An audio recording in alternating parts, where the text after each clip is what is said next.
CJ McCollum has been traded from Portland to New Orleans. And if you haven't been paying attention to the rumors of that for the last 24 hours, you might be saying, New Orleans?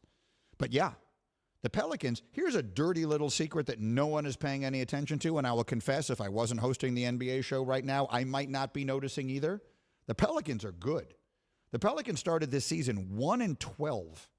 A lot of that time they were playing without Brandon Ingram. Since he came back, they're a 500 team playing without Zion. And Brandon Ingram is a legit star. Like, he is a legit upper echelon, excellent NBA player. And now they bring in McCollum. That's an interesting team. Should Zion ever come back? And I think there are real questions about what is going to happen with that and with him. And what a terrible shame that would be if he's really never able to do practically anything. But if he is, which again, I don't know that it feels like the likelier of the two scenarios, but if he is, with him and Ingram and now CJ McCollum, some of the other good young players, who'd they trade? They traded Josh Hart, I saw in this deal. And who else went in this deal? It's a smorgasbord. It's a lot of people. Yeah. But so one way or another, I'm telling you, that's a team to watch. And obviously this also, and we talked about this on Countdown, Woj and I, a couple of weeks ago when the Trailblazers hired their new general manager, that it was only a matter of time before they started thinking about just tearing everything down and starting over.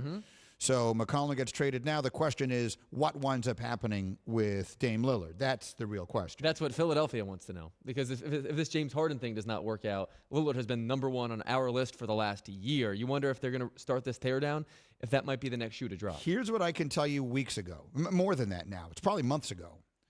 Stephen A. Smith told me, and again, this may not apply. I want to preface this by saying this was something he said on the air. This isn't, I'm not telling you anything that wasn't available on the air. It just, the circumstances may have changed over the 2 months or whatever it was since he said this. He said that if Lillard was going to get traded out of Portland, he wanted to go to the Knicks. That's where he wanted to go, and that the people in his inner circle were trying to talk him into wanting to go to Philadelphia. They were trying to tell him Philly is the place you want to go. That gives you your best chance. He wanted, for whatever reason, to go to the Knicks. Now, this was at a time when I think the narrative on the Knicks was they're a pretty good young team with some good pieces and a good coach. Sort of the last year narrative on the Knicks, not the disastrous this year narrative on the Knicks. So we'll see how that winds up going. One way or another, McCollum traded to New Orleans. It's interesting, and it just happened here. So thank you for watching ESPN on YouTube. For live streaming sports and premium content, subscribe to ESPN+.